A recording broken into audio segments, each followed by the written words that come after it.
ጌታችን የተሰቀለባቸው እጽዋት ምን ናቸው? ከገነት ዕፀ በለስ እንዴት ወደ ምድር መጣ?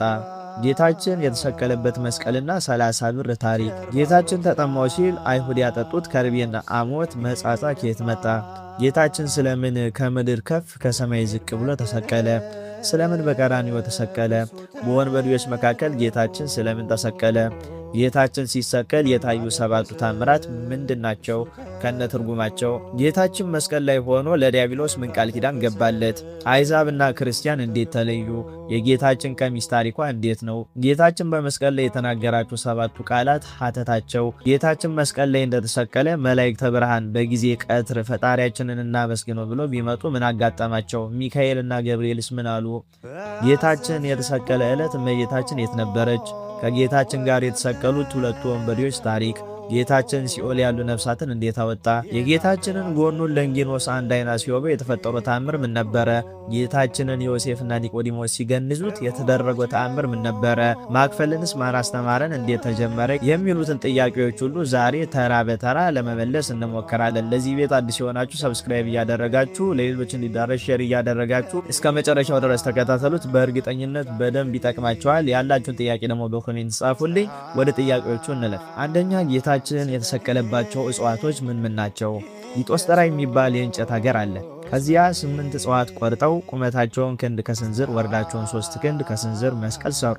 እጽዋቱንም ዕፀ በለስ፣ ዕፀ ዘይት፣ ዕፀ ወይራ፣ ዕፀ ስርናይ፣ ዕፀ ከርካ ናቸው። አንድም 7 ናቸው ይላሉ። ዘይቱና ወይራውን በአንድነት ያጸድቁታል።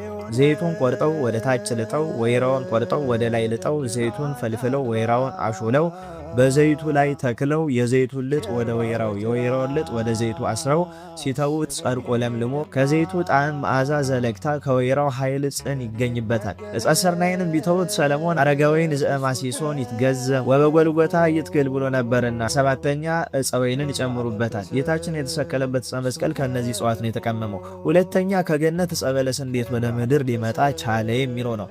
በለሶች የተገኙ ቢሉ ሳኦል ልጁ ቢታመምበት ካህናቱን አስጠርቶ እናንተ ሀገር አይደላችሁም አልገዛችሁ፣ ፈረስ አይደላችሁም አልጋለባችሁ፣ ልጄን ፈውሱልኝ ቢላቸው ይህማ እንዴት ይቻለናል? ይልቅስ እንምከር፣ የንስሩን ግልገል ከግንብ ዝጋበት። የንስሩ አባትም ልጁን ወዳጅ ነውና ሀገር ለሀገር እየዞረ ሲጮህ ግልገሉን ከግንብ ውስጥ ሆኖ የአባቱን ጩኸት ሰምቶ ይጮሃል። አባቱም ከገነት ዕፀ በለስን አምጥቶ በግንቡ ላይ ይጥልበታል። ያን ጊዜ ግንቡ ይሰበራል፣ ልጁንም ይዞ ይሄዳል። አንተም ከገነት የመጣውን በለስ ልጅን አሽትተ ስትቀባው ይፈወስላል ቢሉት ሽማግሌዎቹ ያዘዙትን አደረገ። ያን ጊዜም ልጁ ተፈወሰለት። በለሱንም ከተክል ቦታ ቢያስተክለው ጸደቀለት። አንድም አባቶች እንዲህ ብሎ ይናገራሉ። ሰለሞን ጠላት ተነስቶበት ዘመቻ ሲሄድ አዕዋፋትን ሁሉ በጥበብ ይገዛቸው ነበርና ፀሐይ እንዳይመታው ክንፋቸውን ጋርደውለት ሲጓዙ አንድ ንስር አልገዛም ብሎት ሄደ። ሰለሞንም የንስሩን ግልገል ከግንብ ውስጥ ዘጋበት። አባትየው ንስርም ከገነት ዕፀ በለስ አምጥቶ ከግንቡ ላይ ቢጥልበት ግንቡ ተናደ። ልጁንም ይዞ ሄደ። ያንን ዕፀ በለስም ሰለሞን አገኘው። ሁለተኛም እንዲህ ብሎ ይናገራሉ።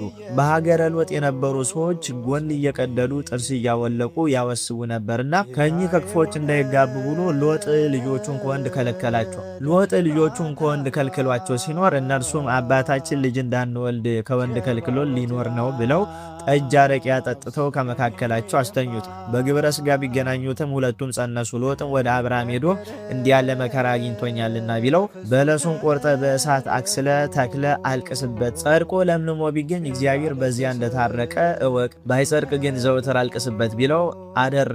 ጸድቆም ለምልሞ ተገኘ፣ እግዚአብሔርም እንደታረቀው በዚያ አወቀ። ሶስተኛ ዕፀ በለስ እንዴት ወደ ምድር መጣ ብለን ስንናገር እስክንድር ታላቁ ገነትን ላይ በወደደ ጊዜ የንስር ግልገል ከባዝራ ፈረስ ጋር አላምዶ አዋለደ። ፈረሲቱም እንደርሷ 4 እግር እንደ አባቷ 2 ክንፍ ያለው ንስር ብትወልድ በስጋ አሳደገው። እስክንድርም 40 ቀን ሱባኤ ገባ። ንስሩንም 3 ቀን ከምግብ ከለከለው። ስጋ በዘንጋ አስሮ በንስር ላይ ተቀምጦ አሻቅቦ ቢያሳየው ያንን እበላለሁ እያለ ይዞት ገነት ገባ።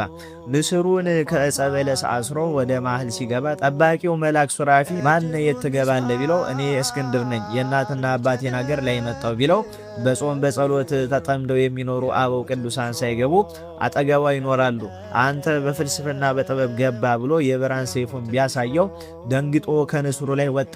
በዘንድ ያለውን ስጋ አቆልቁሎ ቢያሳየው ንስሩ እስክንድርና ዕፀ በለሱን ይዟቸው ወደ ኢየሩሳሌም አደባባይ ወረደ። ዕፀ በለሱም ድንቅ ድንቅ እየሸተተ ሰውን ሁሉ ስራ ቢያስፈታው ዮርዳኖስ ወስዳችሁ ጣሉት አላቸው። ቢጥሉትም አቆልቁሎ መውረዱን ትቶ አሻቅቦ ወደ ላይ ወጣ። እስክንድርም ይህ ዕፀ በለስ ነገር ያለው ነው ብሎ ከተክል ቦታ ቢያስተክለው ጸደቀለት። ጌታችን የተሰቀለ ዕለትም ዕፀ በለስ፣ ዕፀ ዘይት፣ ዕፀ ከርካ፣ ዕፀ ወይን፣ ዕፀ በለስ አድርገው አይሁድልኝ በሙሻ ዘር አንድ አድርገው በብረት ቸንክረው ጌታችንን አሸክመው ወደ ቀራንዮ ሲወስዱት በኋላ ያሉት ቶሎ ቶሎ አትሄድም ብሎ ሲገፉት በልቡ ይወድቃል። በፊቱ ያሉት ዝግ ብላ አትሄድም ምን ያስቸኩላል ብሎ ሲገፉት በጀርባ ይወድቃል። እንዲህ ያደረጉ ከሊጦስጥራ እስከ ቀራንዮ ድረስ 136 ጊዜ በምድር ላይ ጣሉት። መስቀሉ እጅግ እርጥብ ነበርና ጌታችን እጅግ ደከመው።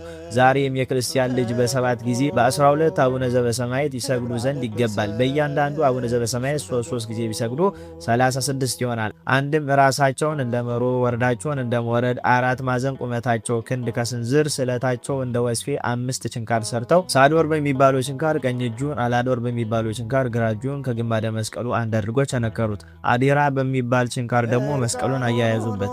ዳናት በሚባል ችንካር 2 እግሩን ከመስቀል ጋር ቸነከሩት። ሮዳስ በሚባለው ችንካር ደግሞ ኢየሱስ ናዝራዊ ንጉሥ ወመድኃኒት የሚለውን ጲላጦስ የጻፈውን መስቀሉ ላይ አደረጉበት። አዳም በተቀበረበት ራስ ላይ ታላቅ ዛፍ በቅሎ ነበር። ቆርጠው ስሩን እንደ ሙጫ ፈልፍለው የመስቀሉን እግር አሾለው ከዚያ አግብተው በብረት ቸንክረው ቀትር ሲሆን ቢሰቅሉት ከግርፋቱ ብዛት የተነሳ ስጋው አልቆ ነበርና የጎኑ አጥንት በረዶ መሰለ። የጎኑን አጥንትም እየቆጠሩ ምራቃቸውን እየተፉ አይሁድ ተሳለቁበት። ሶስተኛ ጌታችን የተሰቀለበትን መስቀልና 30 ብር ታሪክ ምን ያገናኛቸዋል የሚለውን እንመልከት። ሰለሞን ቤተ መቅደስ ሲሰራ እንደ ባሪያ የሚገዛቸው 700 ልቡሳን አጋንንት ነበሩና እንጨት ቆርጣችሁ አምጡ ቢላቸው ሊቆርጧት ቢሄዱ እንደ እሳት ፈጀቻቸው። እንዲህ ያለች እንጨት አግኝተን ልንቆርጣት ብንሄድ እንደ እሳት ፈጀችን አሉት። ሰው ሰዱ አስቆርጦ አስመጣው። መድረክ ቢያደርጎ ረዘመ፣ መቃም ቢያደርጎ አጠረ። እንዳይቆርጠው አሳዝኖት ከአደባባይ አኖረው። የኢትዮጵያ ንግሥት ማክዳ የምትባል ዘንዶ ስታስገድል ደሙ ቢነካት በእግሯ እንደ ፍየል ቀንድ ያለ ወጥቶባት ነበርና የሰለሞንን ጥበብ አይቼ እግሬን ተፈጉሼ ልምጣ ብላ ብዙ ሰራዊት አስከትላ ኢየሩሳሌም ሄደች። ከአደባባይ ድንኳን አስተከላ ስትኖር የንጉሱ ባለሟል ንገርልኝ አለችው። እርሱም የእግሯን መዘርዘር የመልኳን ማማር አይቶ ጃን ወይ ካንተ የማይመጣ የለም፣ መልኳ ያማረ እግሯ እንደ ፍየል ቀንድ የዞረ ሴት መታለች አለው። ይህ ባይገኝባት ትቀጣለ፣ እስኪ ጥራት ብሎ ሰለሞን አዘዘ። ስትገባም ያኔ ሰለሞን ከአደባባይ ያስቀመጠውን እንጨት ስትሻገርበት ነካት። ቢነካት በእግሯ የነበረው ወደቀላት። ለገረዷም ይህን ያዥ ብላ ገባች። ሰለሞንም ሎሌውን ምን ብለኝ ነበረ ንሳ ባለወግ ጥራ ብሎ ቢቆጣ ጃኖ ያውን ከእግሬ ላይ ቀንድ ነበረብኝ፣ ከአደባባይ ያስቀመጣችሁትን እንጨት ሲሻገረው ወደቀልኝ፣ አሁንስ እንዲህ ያለውን እንጨት ይጥሏልን ብላ እርሷ 1 ብር ሰለሞን 1 ብር በ2 ብር ለበጡት። ከሰለሞን በኋላ የነገሱ 28 ናቸው። በየዘመናቸው አንዳንድ ታምራትን እየሰራላቸው አንዳንድ የወርቅ ዲናር ይለብጡበት ነበረ። በ30 ብር ለብጦም ይህን የነካ ርጉም ይሁን ብለው ከቤተ መቅደስ አኖሩት። ጌታችን የተሸጠ ዕለት አይሁድ ከሰለሞንና ማክዳ እንዲሁም 28ቱ ነገስታት የለበጡትን ያንን 30 የወርቅ ዲናር አንስተው ለይሁዳ ሰጡት። ይሁዳም እርግማኑ ደረሰበት። ያንን ዕፀ በለስም ተጠቅመው መስቀል ሰሩበት። የሚያገናኛቸው ይሄ ታሪክ ነው። አራተኛ ጌታችን ተጠማው ሲል አይሁድ ያጠጡት ከርቤና አሞት መጻጻ ከየት መጣ የሚለውን እናያለን። ጌታችን 13ቱን ሕማማተ መስቀል ከተቀበለ በኋላ በጊዜ ተሰዓቱ ሰዓት ውሃ ጠማኝ አላቸው። ጸማይኩ እንዳለ አይሁድ ይህንን ዕብራዊ ውሃ ጠማኝ አለ። ጲላጦስ ተመራምሮ ከዚህ ሞት ሳያድነው ቶሎ የሚገለውን ነገር ምን እንስጠው አሉ። እኩሉ የኖረ ቡሆ መጻጻ ብናጠጣው ቶሎ ይሞታል ብለው መከሩበት። መጻጻውስ ምንድን ነው ቢሉ የስንዴና የወይን ቅልቅል ነው።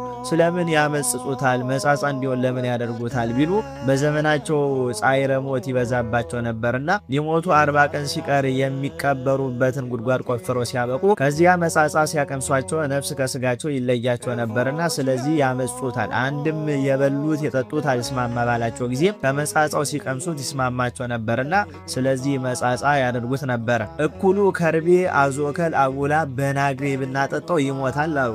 እኩሉ አይሁድ የዞን አሞት ብናጠጣው ይሞታል አሉ። እንዲህ ብለው ከመከሩ በኋላ እኔ ያልኩት ይሁን እያሉ ቢጣሉ አንድ ክፉ ተነስቶ ምን ያጣላቸዋል? ይልቅስ ሁሉም ብታጠጡት ይሞታል አላቸው። የኖረ ውሆ መጻጻ ከባልቴት ቤት፣ ከርቤ አዞከል አንቡላ በናግሪ ከነገስታት ቤት፣ የዞን ሐሞት ደግሞ ከአዳኞች ቤት ተገኘ። አይሁድም እኚህም በማሰሮ በአንድነት ሰብቀው ችቦ ሙሉ የሐር ጎፍላ ነክረው መስቀሉ ርቋቸው ነበርና በዘንግ አስረው በቆጽላቱ ሱቁ ደግፈው አንተ ዕብራዊ ውሃ ጠማኝ ትላለሳ አመጣንልህን ካጠጣ አሉት። ጌታችንን ቢቀምሰው ምሬቱ ጉሮሮን የሚቆርጥ ሆነ፣ አልዋጠውም፣ መልሶ ጠፋው። ምነው አይሁድ ጨከኑበት? ጌታ ስለምን ይህን ሁሉ መከራ ተቀበለ ቢሉ አይሁድ ጠልተውታልና በብዙ መከራ እንዲገሉት ነው። ጌታ ግን ሹመት በእጄ እንዲሉ የሐና የቀያፋ የመንግስት የክህነት ልብስ ጸጋ ነበራቸውና ወሰድኩባቸው ሲል ነው። አንድም ትንቢቱን ለመፈጸም ነው። እንዲሁም ሐሞት የኃጢአት አምሳል ነው። ሐሞት መራራ እንደሆነ ኃጢአትም በኋላ በፍዳ ጊዜ ይመራልና አልዋጦ መልሶ መጥፋቱ ኃጢአት በሰራችሁ ጊዜ አታውሉ አታሳድሩ እለቱኑ በንስሐ ትፉት ሲል ነው። ምስጢሩ ግን ለአራያ ለቤዛ ነው። መናፍቃን ካህናት፣ አላውያን፣ መኳንንት፣ ካህዲያን፣ ነገስታት ሃይማኖታችሁን ጣሉ፣ ፈጣሪያችሁን ካዱ፣ ለጣዖት ስገዱ ብለው እንደኔ ራሳችሁን እየመቱ አክሊለ ሦክ ግንድ አሸክመው በብረት ቢቸነክሯችሁ መሪር ሐሞት ቢያጠጧችሁ ዋጋችሁ በመንግስተ ሰማያት እንድትሰጣችሁ መከራውን በትዕግስት ተቀበሉት እንጂ ሃይማኖታችሁን አትጣሉ፣ ፈጣሪያችሁን አትካዱ፣ ለጣዖት አትስገዱ ሲል ነው። አዳምና ሔዋን ስተው ዕፀ በለስን በልተው አጋንንት 5500 ዘመን የእሳት አክሊል የእሳት ግንድ አሸክመው በእሳት ችንካር ቸንክረው በእሳት መንዶ ራሳቸውን እየቀጠቀጡ ህምዘ ሐሞት ሲያጠጧቸው ይኖሩ ነበርና ጌታም አዳምና ሔዋንን ለማዳን ይህን ሁሉ መከራ ተቀበለ። ከዚህም በኋላ በሰባት ክንድ ከስንዝር በመስቀል ላይ እንደምን ሰቀሉት ቢሉ ሁለቱ ክንድ በተፈለፈለው ግንድ ገብቷል። በአምስቱ ክንድ ከስንዝር አካሉ ተሰቅሎበታል። አንዱ ክንድ ከስንዝር ከእግሩ በታች የቀረችዋ ስንዝር ደግሞ ከራሱ በላይ ቀርቷል። አምስተኛ ጌታችን ስለምን ከምድር ከፍ ከሰማይ ዝቅ ብሎ ተሰቀለ ቢሉ ሙሴ እስራኤልን ከግብፅ አውጥቶ መና ከደመና እያወረደ ውሃ ከድንጋይ እያፈለቀ ይህን እግዚአብሔር የሰጣችሁን እየተመገባችሁ አመስግኑት ብሎ ደጋ ደጋውን ምድረ በዳውን ይዟቸው ሲሄድ እስራኤል ክፎች ነበሩና የደጋው ውርጭ ብዙ ነው እያረጋ በላን፣ ደጋ ምንጩ ብዙ ነው እያፈለቀ ጠጣን፣ መና ከደመና ወረድኩላችሁ ውሃ ከጭንጫ አፈለኩላችሁ ይለናል።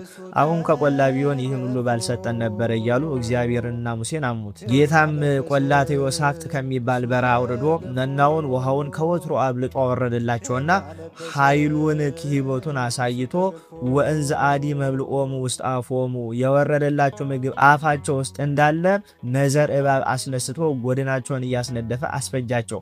ሙሴም አቤቱ ጌታዬ አይዛብ እስራኤልን የሚመግባቸው ቢያጣ ከበረሃ አውርዶ አስፈጃቸው እንዳይሉ መድኃኒት ፈልግ ብሎ ጸለየ።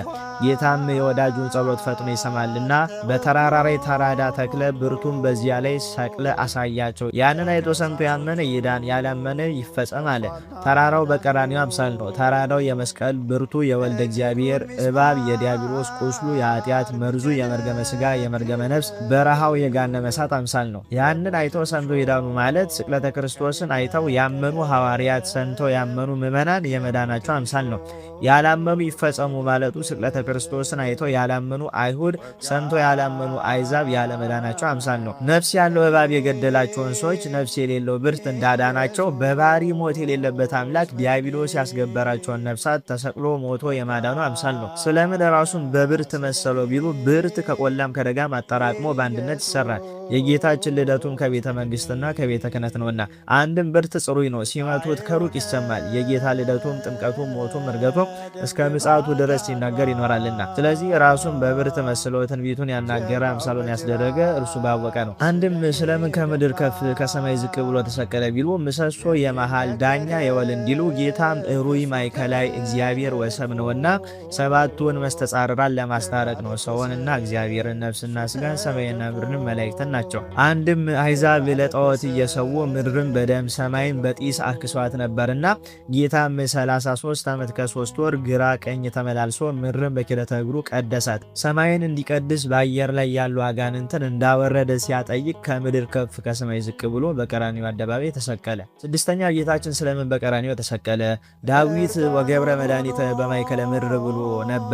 ጌታም ይከብር ነቢይ በሀገሩ ወፈርፋደሰ በሀበ አዝማዲው ብሏል። እንዲህ ማለቱ በሀገራቸው የሚኖሩ ደጋግ ሰዎች ካህናት አይከበሩም፣ አይታፈሩም፣ እኔም በሀገሬ በኢየሩሳሌም አደባባይ ይሰቀላሉ እሞታለሁ ሲል ነውና ይህን ትንቢት አምሳል ለመፈጸም ነው። መልከጼዴቅ በቀራንዮ አጽመ አዳምን ሲጠብቅ እስራኤል እየተጣሉ ሲሄዱበት እውነት ይፈርድባቸዋል፣ የማታ ማታ ግን ሳያስታርቅ አይሰዳቸውም ነበረ። መልከጼዴቅም የጌታ እስራኤል የአዳምና የሔዋን አምሳል ናቸው። መልከጼዴቅ እውነት እንደፈረደባቸው ጌታም አዳምና ሔዋን ዕፀ በለስን በልተው ቢበድሉ እውነት ፈርዶ ገሃነመ እሳት አወረዳቸው። የማታ ማታ እንዳስታረቃቸው ጌታ ምንስ ቢበድሉኝ ፍጠረኝ ሳይሉኝ ፈጥሬያቸው ብሎ ወርዶ ተወልዶ የማዳኑ አምሳል ነው። በአዳም ጽምት ላይ ስጋው ተቆረሰበት፣ ደሙ ፈሰሰበት። ጌታ ለአድኅኖተ አዳም እንደመጣ ሲያጠይቅ በቀራንዮ ተሰቀለ። አንድም በአራቱ ማዕዘነ ዓለም ያሉ ፍጥረት የለየሁት የለኝም፣ በእኔ ያመነ ሁሉ ይድናል ሲል በቀራንዮ አደባባይ ተሰቀለ።